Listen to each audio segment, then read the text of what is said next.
Hello, and welcome to episode 3 of Into the SandKastle with Avon Sandcamp. I'm Avon Sandcamp, and today we're diving into Starkid Productions and the political implications of its musical Black Friday. Starkid Productions is no stranger to making shows with political or social implications. Twisted talks about the way a story being told can change the way the public feels about the subject of that story. Their musical Nerdy Prudes Must Die talks about how mob mentality can form from a tragedy or in a time of crisis.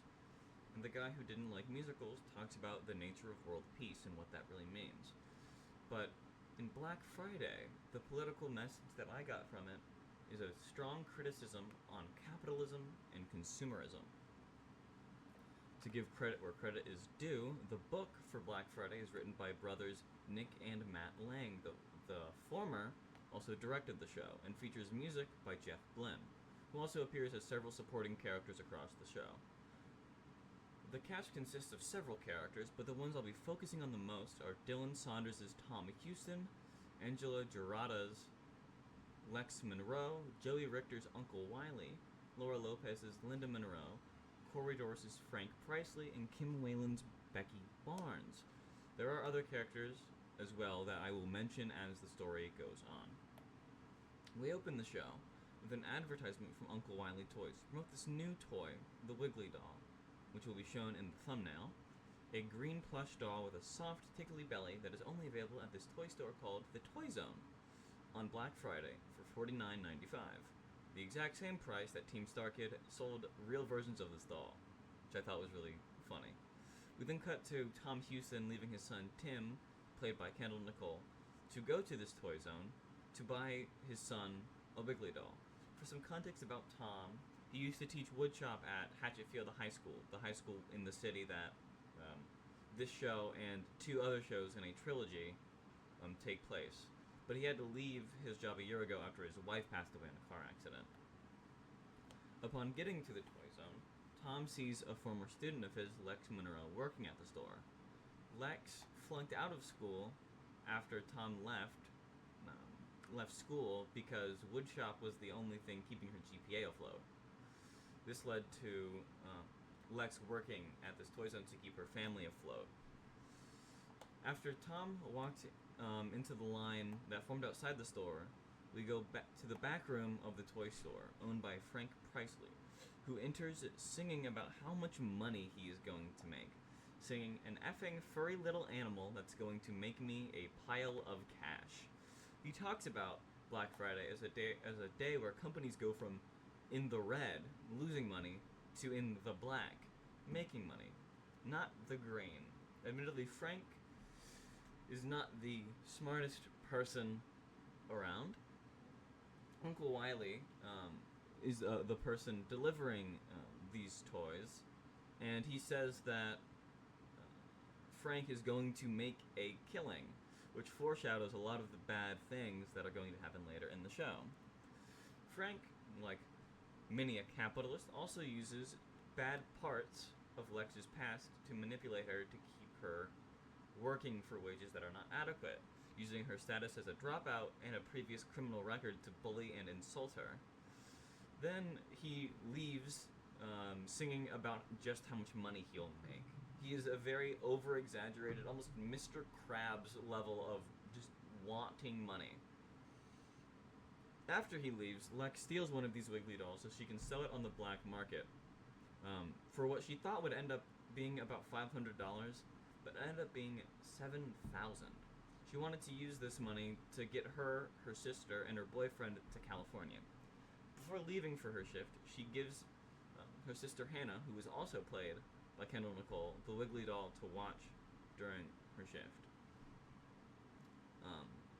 They sing a song about going to California called California, where Lex's boyfriend, Ethan Green, played by Robert Mannon, says, "What's the point of wages if you can't afford a smoke?" Which, while in my opinion isn't the best use of funds, does subtly showcase the disconnect between the federal minimum wage increasing with inflation and also corporate price gouging since 2009, and how this increase in costs, but not in wages, leads to the shrinking middle class. After this song, we cut to the line outside of the store, where a very wealthy and rude woman, Linda Monroe, tries to bribe people to cut in line. This effort pays off, showing how the rich get richer because they can use their money to save time. Eventually, Tom enters the line and is reunited with his former high school sweetheart, Becky Barnes. The opening of the store has a song with Frank Priestley singing several times, showcasing the faults and dangers of consumerism and capitalism, including, quote, "We're slashing prices because you've got vices." Quote, "You see a deal, I see a meal, but only one of us is getting a steal." Quote, "Did you know if you spend money, your kids will love you, maybe?" Quote, "We're slashing prices, it's brutality. Makes me question my morality." And lastly, quote, "Your republic is in the market, your net worth is in my back pocket." Lex also mentions needing pepper spray, due to how dangerous the idea of product scarcity can make people. The things Priestley says showcase some of the exploitative parts of consumerism, namely cutting prices because he knows that will get people to spend way more money than if the products were full price, creating the illusion that they are saving money, when in reality Priestley will profit like crazy, referenced with that line, "I see a meal, but only one of us is getting a steal." Sure, he's giving these people a lower price, but he is profiting off of their backs with no limit to how much he can make. He also implies something very dangerous, in my opinion, that buying things for your children will make them love you. Sure, I'll concede that in a world with so many products and brands and things of that sort, love can fairly easily be bought in children. But is it really love? I don't think so. I believe that bought love is not love reciprocated to the person buying that love, but it's reciprocated into the products used to barter for it. This only creates a more vicious cycle of consumerism, as parents, guardians, and other people of the sort will be constantly buying products to get their child to love them, when in reality all they are doing is loving these products. He also points out how the market controls the government through lobby groups and special interest groups, but not the other way around. All aspects of capitalism that make this system oppressive, while appearing to give you the freedom to spend your dollar wherever you want. After the store opens, a man in front of the line, a nerdy, very weird and creepy person, Sherman Young, played by Jamie Lynn Beatty, attempts to purchase every single Wiggly doll for a total of around $45,000.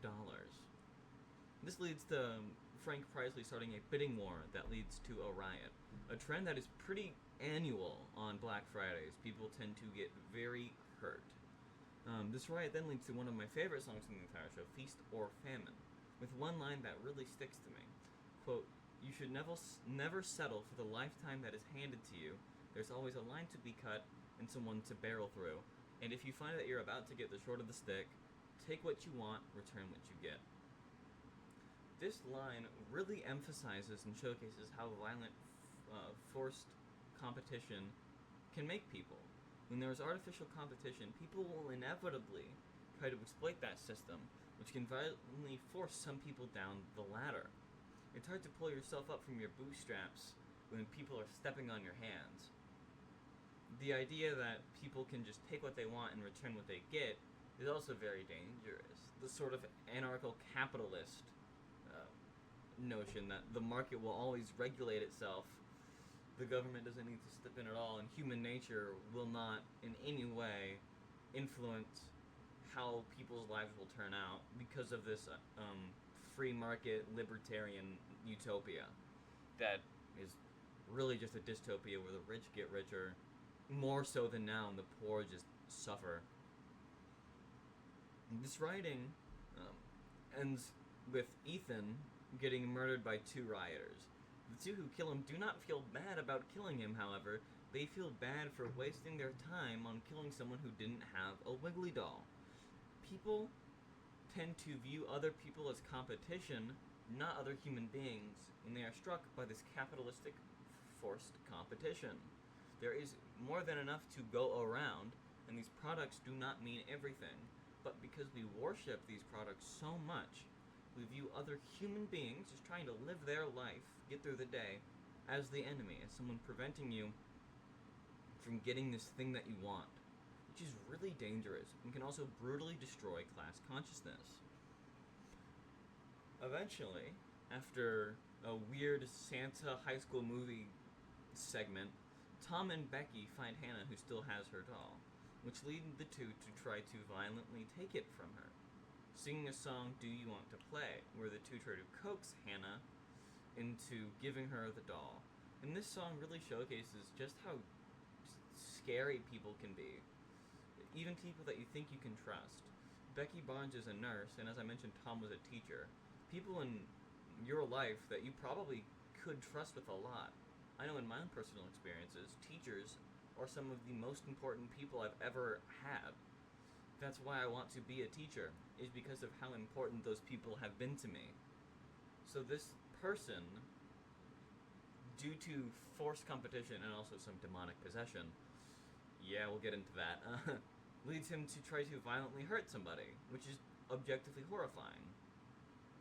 We'll then cut to this B plot, where General John McNamara, of a special unit called PEIP, or PEEP for short, played by Jeff Blim, takes President Howard Goodman, played by Kurt Mega, into an alternate dimension called the Black and White, to confront the demonic entity Wiggly, who is using the Wiggly dolls to try to take over the world. However, upon entering the Black and White, President Goodman encounters Uncle Wiley, revealed to be a former rogue agent of PEEP, Agent Wilbur Cross. Cross sings another song I really enjoy called Made in America, where it is revealed why a doll was used as the vessel to take over the world. And according to Wilbur, it's because, quote, your thirst for stuff is never slacked. Meaning that, of course, a doll's going to work in America. You all are product-loving people that don't see anything other than consumerist stuff. He also claims that all you need to take over the world is a doll when you are, quote, made in America in a valley of silicone. Just a really fun line, like spiffing or spoofing on Silicon Valley and that, like, naming convention. He also talks about why America was the perfect target for Wiggly's attack, because no other country would care about it, because they have things like free vacation and healthcare. Their government provides for them. Their lives are much better than ours, and they don't need these consumeristic products and tendencies like we do in America. That's the main message I get from the show, is that products are not the things that save your life. And that is how Lex is able to de-radicalize some of the people entrapped by Wiggly's spell, namely Tom and Becky. She talks about how the reason Wiggly's spell only works on adults is because they have more to worry about, more holes, as she calls it. And Wiggly, or capitalism and consumerism, lies and promises to fill those holes, when all it does in reality is make you demonize and dehumanize your fellow workers and fellow man. Black Friday's message about capitalism, consumerism, and greed, and the harm that they cause, is really important to think about when it comes to understanding a lot of problems we have, mostly in America, but all around the world. An executive order passed by President Trump just undid President Biden's price caps for insulin for elderly people, which is a horrible, gross misuse of the market. People were finally able to not have to choose between eating and medicine, but now some people may have to go back to that decision. And that's something that is very subtly mentioned in the show, with the idea of what is the importance of wages if I can't buy a smoke. Now, obviously, if you're desperate for money, smoking is probably not a priority you want to take up. But there are also other things that are very important that you may have to sacrifice just to be able to make rent this month. And to the big problem here, we have globally have a cost of living crisis, but it is pretty bad in America. And that is the end of today's video. I will link the entire video of the Black Friday production, because I think it's very important to credit people whose work you use.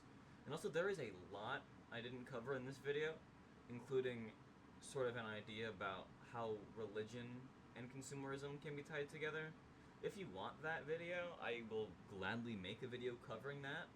Religion is not necessarily my expertise, but I do think it would be interesting to cover it from both a capitalistic and religious perspective. I think I could get a lot of good commentary out of it. But that's up to you if you guys feel like you want it. But again, that's the end of today's video. Please check out Black Friday and any other works from Starkid Productions. They are an incredible team, and they make incredible musicals. If that is anything you're at all interested in, please check them out. Also, just like, subscribe, comment, share, and just have a good day. I'll see you next time when we go back into the Sandcastle.